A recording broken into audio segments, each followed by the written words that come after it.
It's the year 2030 and you show up to your first day of Spanish class, excited to learn the language and dive into its cultures. But your Spanish teacher isn't from Spain, ready to teach you about flamenco, running of the bulls, and the famous tortilla de patatas. And no, they're not from Mexico either, here to teach you about Dia de los Muertos. In fact, they're not from anywhere. They have no culture, no childhood, no memories to share with you. That's because they're not human. Your teacher is an AI. I've made quite a few videos sharing how AI will benefit language learners on this channel. From serving as natural translators, to acting as debate and conversation partners, to even hosting games of Language Pictionary to help you learn new words on your quest to fluency and language exploration. It's impossible to ignore all the wonderful ways that AI is already starting to benefit the language community and how that will grow exponentially in the near future. I'm already planning how I'll use AI to study for my next language exam. But it wouldn't be fair to paint this rosy picture of AI without also talking about its dark side. Just as technology can help the language community and bring us together, I've been thinking about all the ways that AI might damage our community and hurt this thing that many of us have come to love. There are 4 big threats I'm seeing from AI for the language community, and I wanted to make this video because I believe if we play our cards right, we might be able to band together in the right ways to benefit from AI without letting it destroy our community.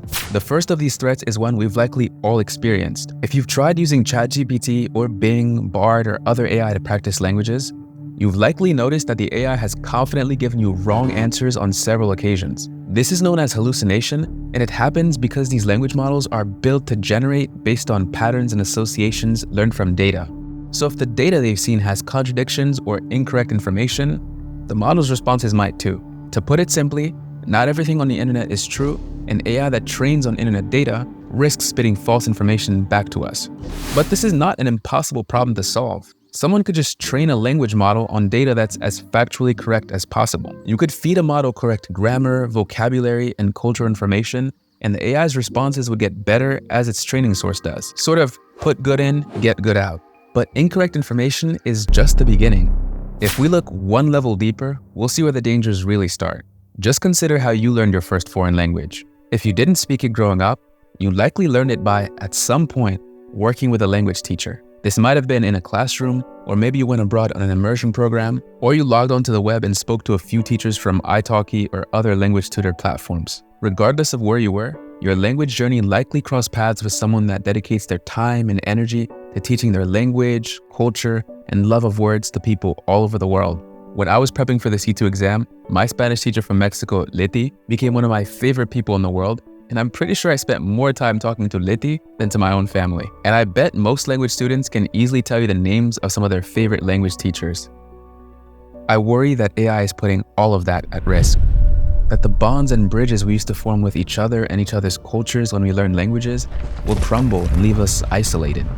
I've heard people say, if you can practice listening, reading, writing, and now speaking with an AI in the convenience of your own home whenever you want, then why do we need language teachers at all? And if enough people say that, then what does it mean for all the online language tutors, the au pairs that go abroad to live with families and teach kids their languages, the community teacher that helps at the local library, and the adventure-seeking 23-year-old that moves to Japan to teach English and learn Japanese?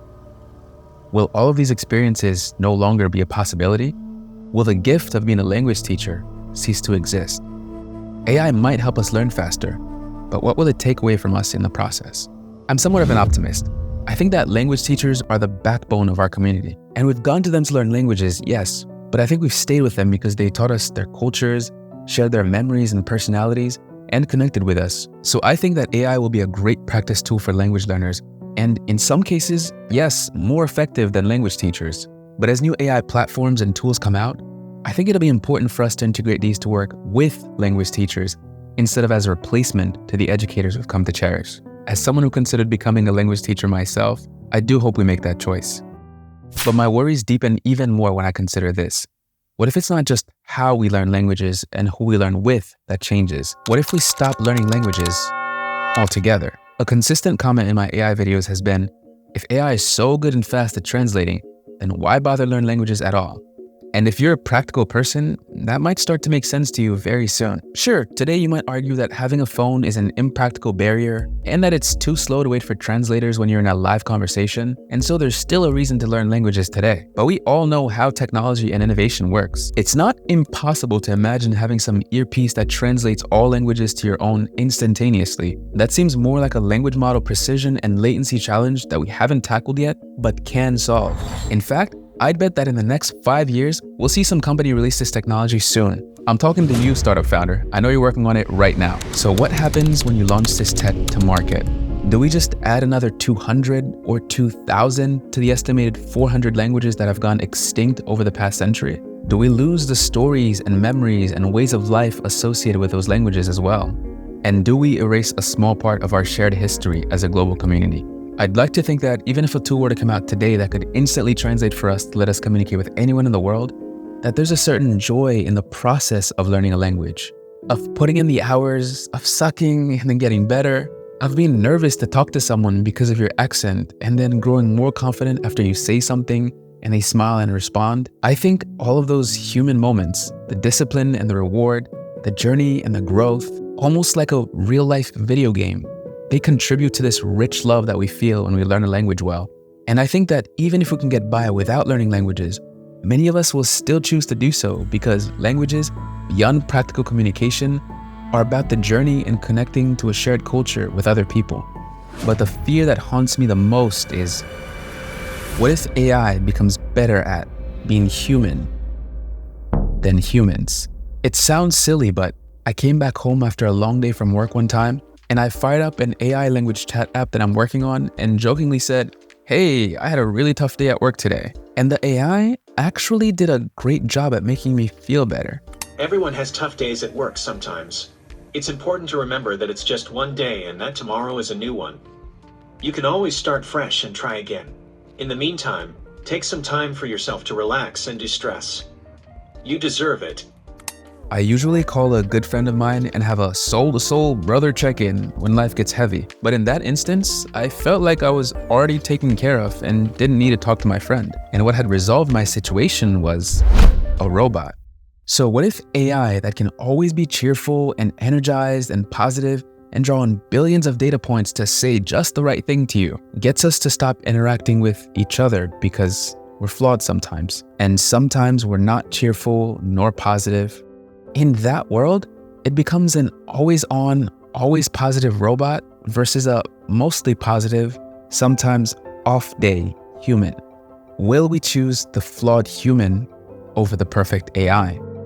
I think that these are society level questions that most of us don't have the answers to, and we'll have to work on answering them over the coming future together. But my gut tells me that the joy of the language learning journey, the human moments of connection with our language teachers that guide us through this wonderful and sometimes frustrating adventure that is language learning, and the bonds we share when we connect with each other and exchange stories, I think that those will help us choose flawed humans over flawless AI more often than not. It seems somewhat naive, perhaps, to think that we'll all make these choices, but I have hope that many more will make them than we might fear.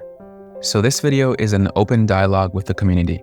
As we build and interact with AI language tools, how can we do that in a way that honors the languages, the language teachers, and each other? I'd love to know what you think, and hasta la próxima.